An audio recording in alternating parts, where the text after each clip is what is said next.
Wait a minute. Is this Lauren Taylor that we're live with here? This is Lauren Taylor. We started this podcast together, and then I had to move to Washington, where I still am. You abandoned me. But I missed the podcast, and we're back together again recording, and I'm super excited. Gross Anatomy has not been the same without you. And you and I and Jackie, interestingly enough, shout out to Jackie, started Gross Anatomy, and I'm so happy to have you back with me today here at Gross Anatomy. That is absolutely true. It was the three of us. I didn't mean to leave Jackie out. So. And what do we do at Gross Anatomy? What do we do these? Do you remember what we do at Gross Anatomy, Lauren? Well, you've been having different plugs, but we started with the plug Gross Anatomy, where we discover the sights, smells, and sounds of medicine and how it relates to pop culture and movies, TV, books, podcasts. I mean, I want to talk to you about a million things, but I guess we'll stay on topic for our podcast guests. We do need to catch up, and I'm so thrilled to have you back here. But maybe we should talk about the podcast a little bit. Let's stay on topic. First off, it's crazy that we're doing this in November because we've talked about Movember before, and I was gonna say, are you into it this year? And it looks like you are. Am I right? Are you growing the beard out for? I'm definitely Movembering, but actually, I have to confess, I've been lately going with this look. This has been my look, and I was wondering for Movember, should I have changed it up a little bit? Should I have gone with like a goatee or shaven it totally? I don't know if you were around when I had just the mustache. Do you remember that? When I had just the mustache? I had never just done a mustache except for that little period in time. And although the nice thing about if I went just with the mustache, you wouldn't see all of my gray. It's good. Gray is fine. Gray is good. Gray's Anatomy, not Gross Anatomy. Gray's Anatomy, which is another topic I want to get into on a different episode. And there you go. But on this episode, I want to talk about, there's been a lot of celebrities that are coming out with their medical diagnosis. I don't know if it's so much a crisis as it is I guess they're just telling what they've been diagnosed with. Yeah. But it fits perfectly with Movember. James Van Der Beek recently shared that he has colorectal cancer. What was his famous TV show? I was going to say, do you even know who that is? Yeah, Dawson's Creek, right? Yes. Wasn't he the Dawson's Creek guy? Yeah, but I feel like your girls are too young to be into that. They are, but I'm the pop culture movie TV ridiculous guy. So, in fact, that's a show that I've told Hannah, my middle kid, who's 20. I think she's been into the Gilmore Girls. And I said, you know what? I think you might also like Dawson's Creek. I've talked to her a few times about it. She hasn't listened to me. But did you watch Dawson's Creek? So I'm more like your daughter. I'm a Gilmore Girls fan. Never got into Dawson's Creek. Yeah. But I do know who that is, and I watched Varsity Blues. Varsity Blues. Yes, I saw that also. So that was a very popular movie he was in. But so apparently he's sharing that he went in shock over going into a stage 3 colorectal cancer diagnosis, which stage 3 is treatable. Yes. Yeah. And then my question was, if it's stage 4, what does that mean? So basically with cancer, we have 4 stages. We have stage 1, which is the earliest stage, although sometimes there's even an in situ stage, which is even before stage 1. But stage 1 is theoretically very localized. And then stage 4 means that it's spread to other parts of the body. That's typically what stage 4 means. Stage 2 and 3 are kind of in between that. Maybe it's grown beyond the colon and going in and around things next to it, or maybe there's lymph nodes involved, and that's different variations of stage 2 and 3. So stage 4, your question is colon cancer, any cancer treatable when it's stage 4? And the answer is colon cancer, luckily, is one of the cancers where we have a lot to offer patients. But yes, now since it's spread to other parts of the body, you have to get a kind of full body treatment. And that means like chemo. Okay. For sure, it means chemo. It may need chemo. Chemo goes into the veins, or it's a pill, and it treats the whole body. It affects the whole body. Surgery obviously just affects that local area, and then radiation affects the area and stuff around it a little bit. So when you're dealing with stage 4, which means that it's spread to other parts of the body, whether it's the liver or the lungs, then you need chemotherapy, some kind of systemic or total body therapy. And I've seen it's not like the olden days, and it's not like certain cancers where it's a death sentence. You could live a long time with a great quality of life with stage 4 colon cancer. It's rare that we ever see it disappear, go into total remission, but occasionally we still, in fact, there's a long story, and I don't know if it's for this podcast, but to try to make a long story short-ish, a while ago, someone asked me, have I ever seen a miracle? And I told them the story of how I had this patient with colon cancer, that it was stage 4, it spread to the liver. And this patient was told, you know what, we have nothing left for you, go on hospice. And I said, I know some other oncologists. I can't take the credit for it other than just trying to think outside the box. I didn't actually do her therapy, but I got this patient to see another oncologist who's very aggressive and who just fights for his patients and thinks outside the box and gets creative. And this patient, what's really crazy is the same day, an hour later, after whoever, I think it was Mariano who was doing my social media, he said, have I ever seen a miracle? And that day, maybe an hour later, my staff calls me in my office and says, there's someone out here, was just walking by. Are you able to come outside? And it was my patient. And it was years later. And she said she's just in the area and wanted to come and give me a hug. And this was a year or two ago. And she's still doing fine. And it's pretty amazing. I love that story. Yes. Yeah. So there's hope. That's great. So I want to go back to James Vanderbeek. He said he was noticing changes in his bowel movement. I don't know exactly what that means. What do you think it means? Bloody stool, diarrhea? I don't know what colorectal symptoms are in bowel movements. Pooping. We love pooping, and changes in your bowel movement. Yes, it can mean you have blood in your poop. And it could be obvious red blood, but it could be sometimes blackish, because old blood turns black. So it could be blackish poop. So that could be one thing. But then the other thing is, some people are like, I poop every day, I'm totally regular. And then all of a sudden they're like, I'm not pooping every day. Or it could be, normally my poop is big and thick and now it's stringy. So it could be a zillion different things, but some kind of change. And that often is a sign to not ignore it and go get checked.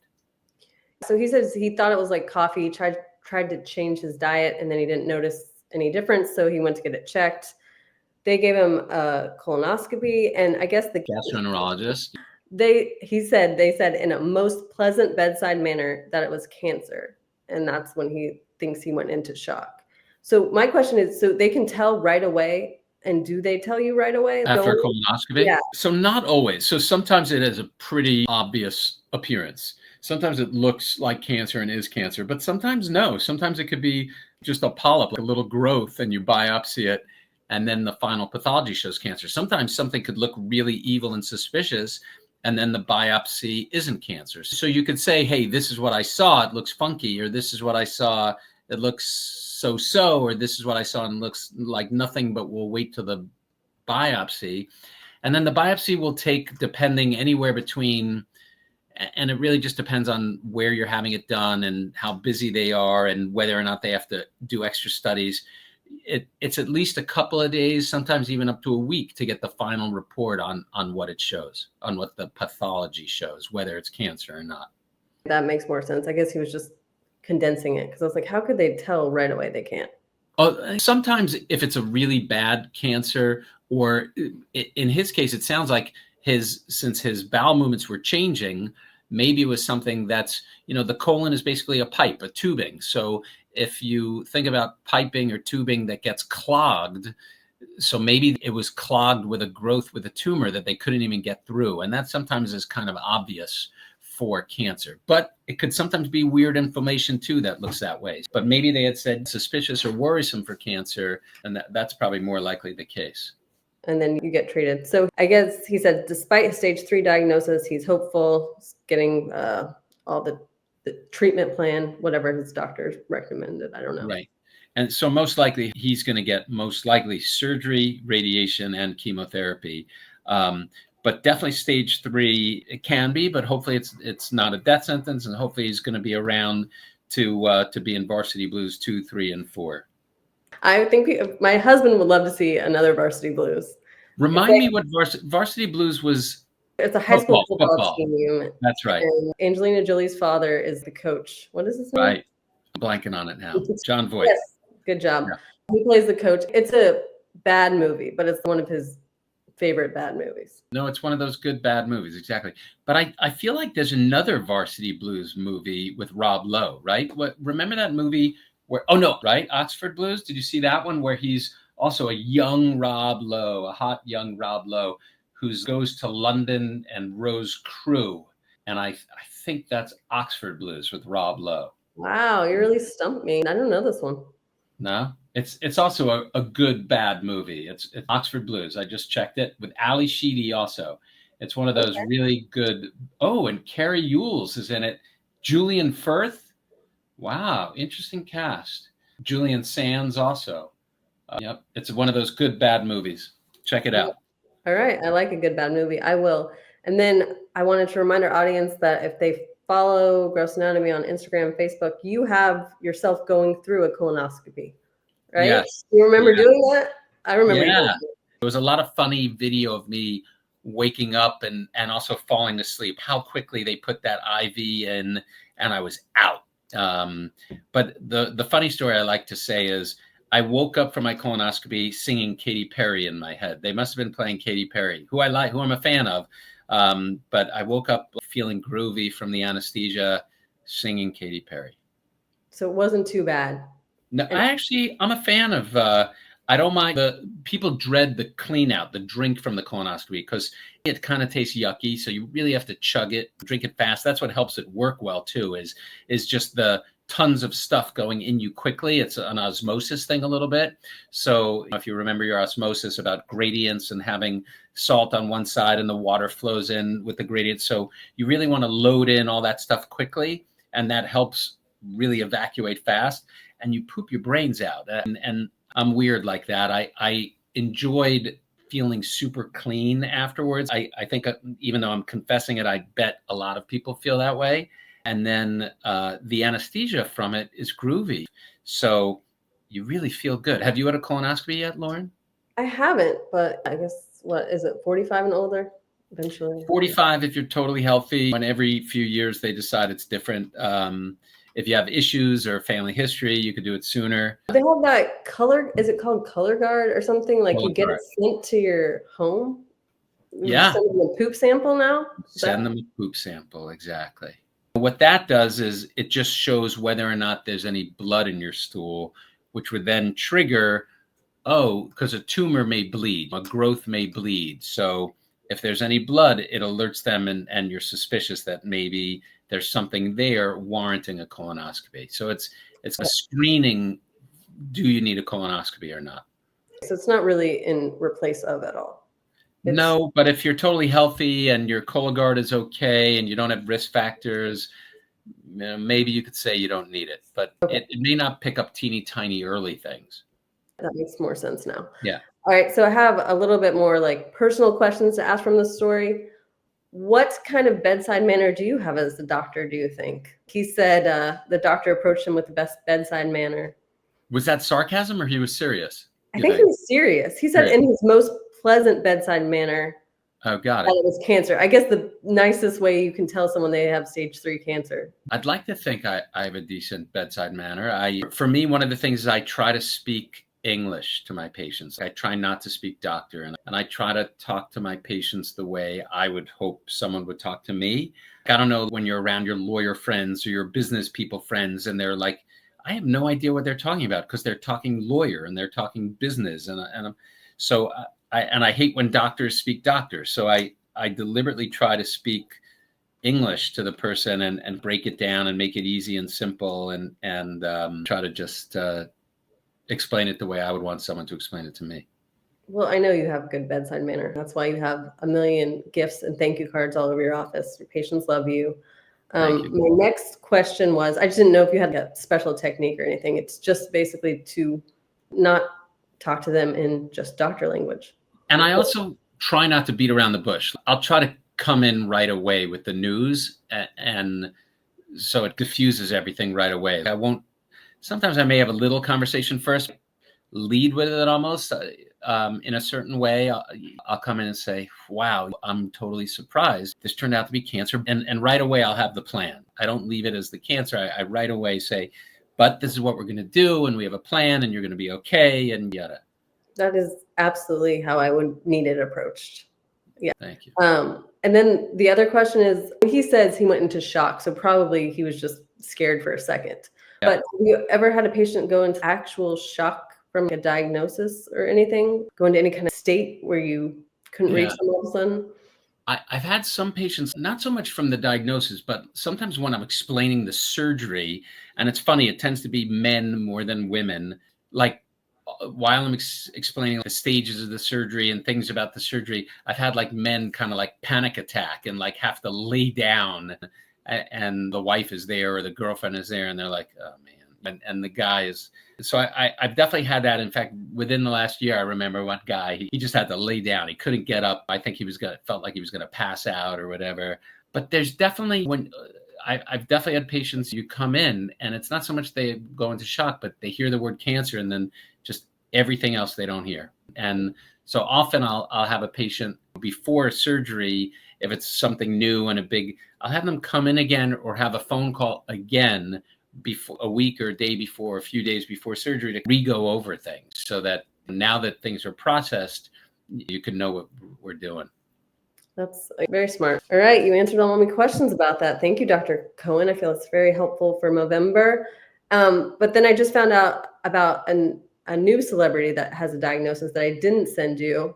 Are you aware of the show Full House? I'm sure your daughters were too young for that one, or not even born. Wasn't that John Stamos? Was that John Stamos? John Stamos, yes. Yeah. And then there was another actor, Dave Coulier, who was in it. He played Joey. I don't know what else you would know him from. But he also has a podcast, and he just revealed that he has stage 3 non-Hodgkin's lymphoma. Is a blood cancer that develops in the lymphatic system. I don't know anything more about it. It's usually more of a systemic. It's not just limited to an organ because we have lymph nodes all over our body. And sometimes it could just be a sector, a region where those lymph nodes are, but sometimes it's in all your lymph nodes. And for whatever reason, cancer develops in the lymph system, which is used as our clean out. And it's usually fairly treatable.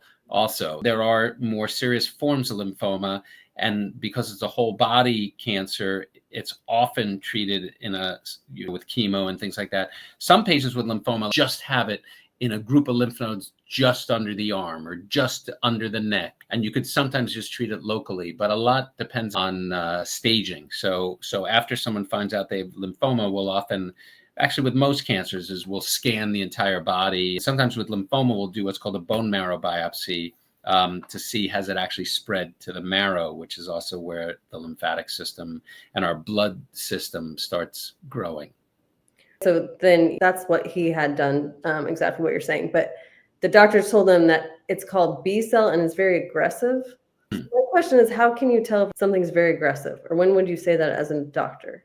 So that's usually really a pathology diagnosis. So after we do the biopsy of something, the pathologist looks at it under the microscope. And one of the things that they look at in the microscope is, what do the cells look like? Do the cells look like they're, I don't know how much you remember your biology and your mitoses and cell replication and all that stuff. So if it looks like it's a cell that's doing a lot of changing and growing and doesn't look like, if you biopsy a cell from the breast and it doesn't look like the breast, and it looks like some funky, weird cell, those tend to be considered more aggressive. If it's growing a lot, if it has a lot of growth activity, or if it doesn't look anything like the original cell type that it came from, those are certain signs that, hey, this might be a more aggressive kind of cancer. Well, he did have to do the bone marrow test, exactly like you said, and then it came back negative. So he said, at that point, my chances of curable went from something low to 90% range. And so that was a great day. Good stuff. That's great. I guess he's working on his plan, but he also wanted to tell people to remind them to get checked. Exactly. I think the main lesson is, in Movember, and then last month was Breast Cancer Awareness Month, I think, is listen to your body. Don't ignore yourself. We're so busy these days taking care of just life. But if something's going on, try not to ignore it and go get yourself taken care of and go get yourself checked out. This Dave Coulier went in for an upper respiratory infection that caused major swelling in his lymph nodes, but the doctor recommended several tests, and that's how he found out. It wasn't just a cold. So get checked out. And it's a surgery I'll do sometimes. In fact, this week, there was one patient who came in with a swollen lymph node.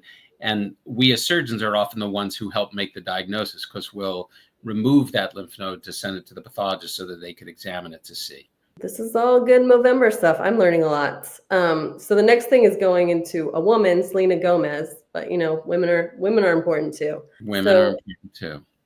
She got body shamed. I feel like this poor woman is always getting body shamed. But she came out and she was on TikTok. She was being body shamed. And she said, "This is disgusting. I have SIBO, which is small intestinal bacterial overgrowth."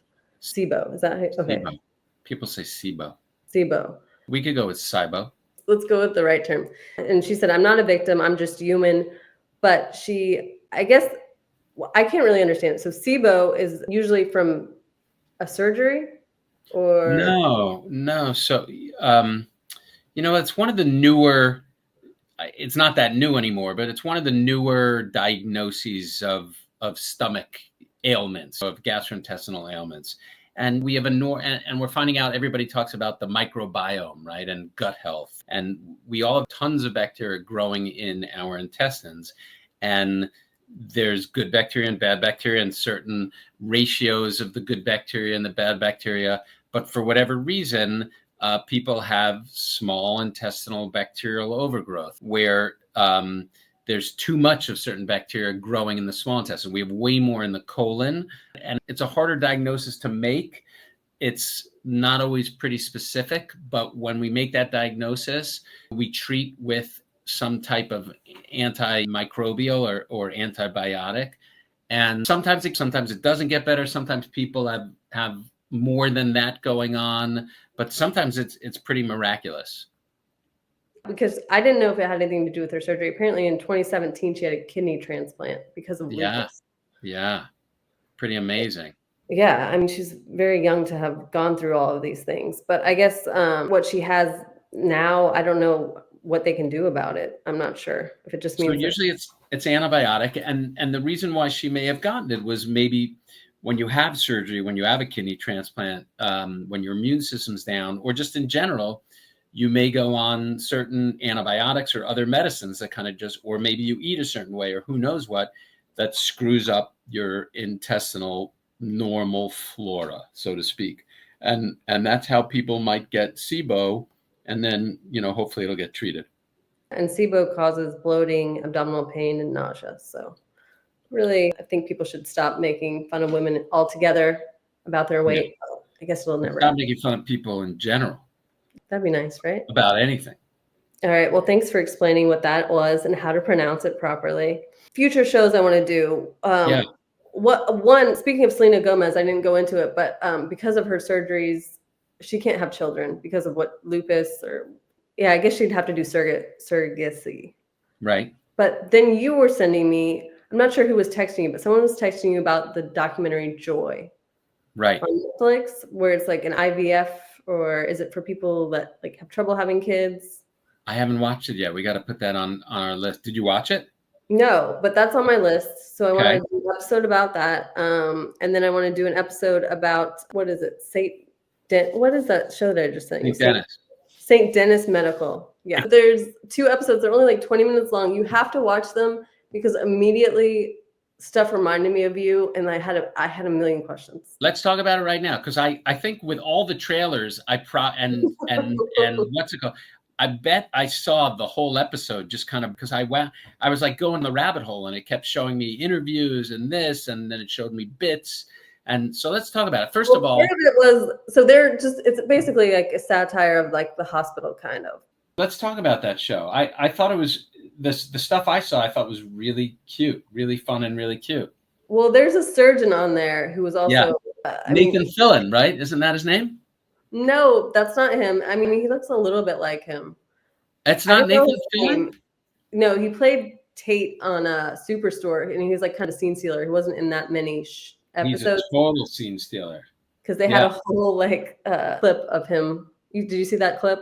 I saw the clip. Yeah. Before he starts the surgery, he's got to listen to that whole music thing and kind of get psyched up, right? Pretty cute. It was definitely really cute, and there's a lot of truth to it, a little to some degree.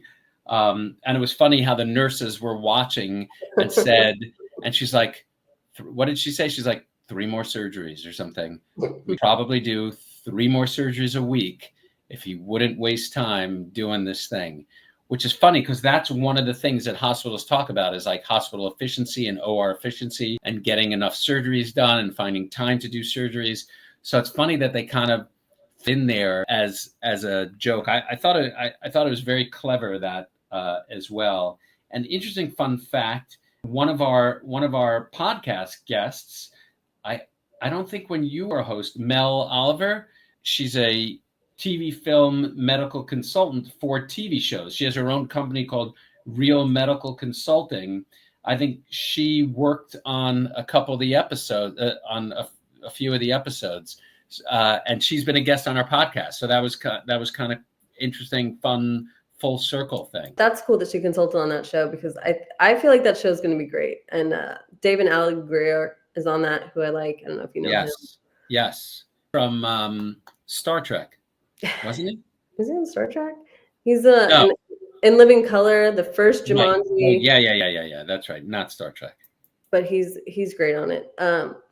But there's also, so like the second episode has a lot of surgeons, doctors, medical staff in a break room. And my question was like, I feel like all TV shows show all the doctors in the break room, like trying to get stuff out of a vending machine or eating crappy food. Like, is any of that real? I feel like the doctors that I've been around always eat healthy and nobody's in a break room talking to each other.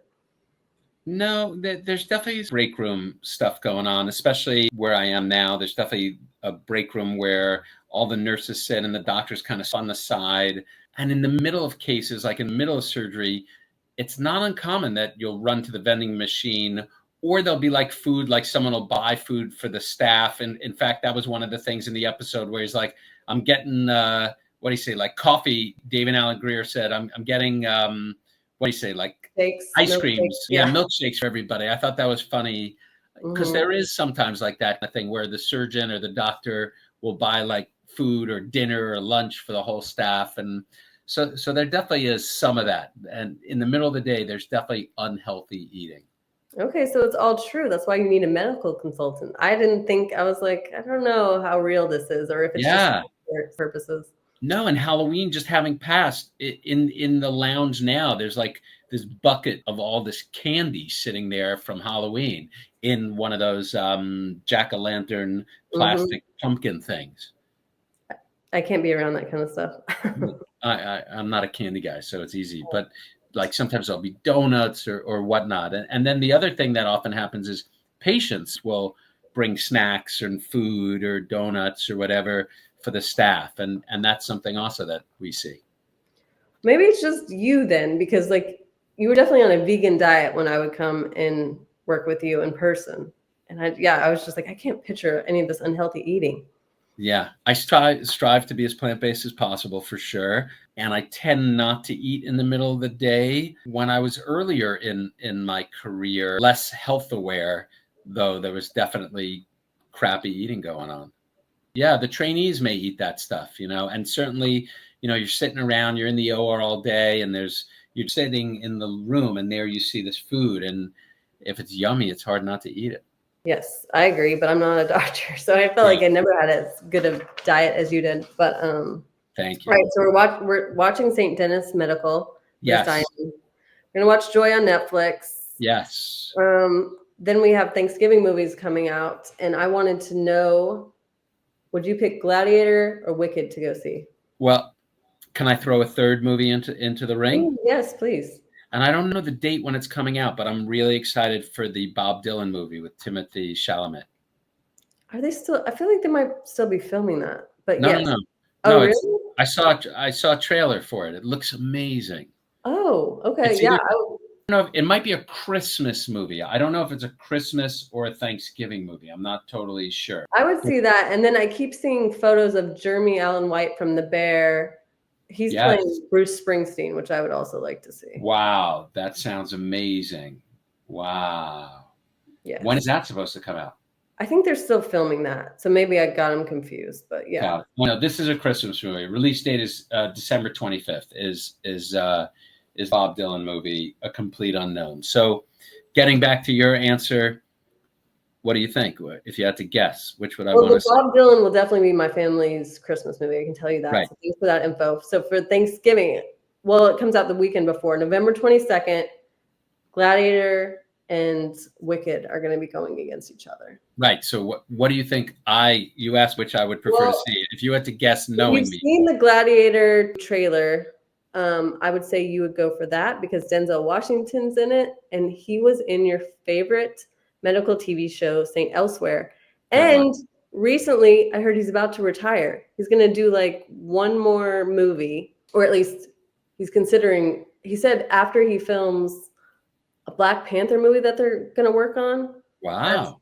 That would be his last movie. I don't know if you heard that. No, I didn't hear that. And I don't believe he's going to retire. He's too good. His son is good too. Mm-hmm. Yeah. I have to confess, I've never seen Wicked. Have you ever seen Wicked? I have. I had to watch it twice. I had to go once with my grandma and once with my mom. No, I've seen it. But so a no-brainer for me. It's Gladiator. Okay. Yeah. Gladiator's those movies that if you're flipping through the channels and it's on, I can't not watch it.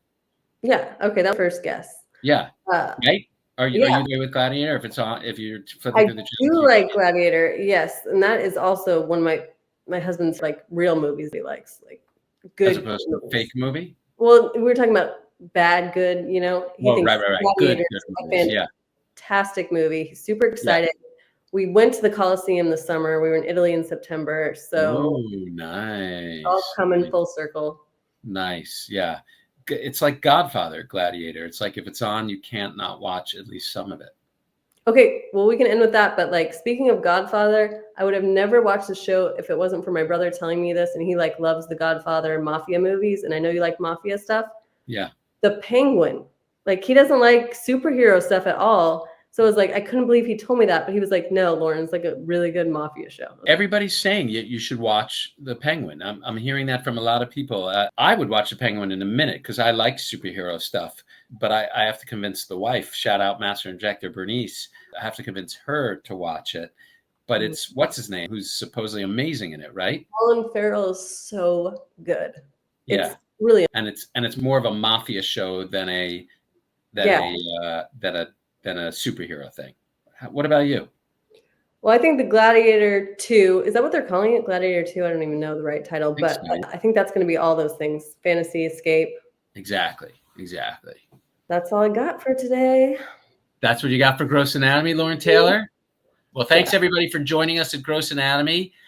Again, I'm Lauren Taylor, and I'm excited that Jason Cohen joined us today. It really is a nice holiday treat that Lauren Taylor is back, ladies and gentlemen. Thanks, Dr. Cohen. Thanks, Lauren Taylor.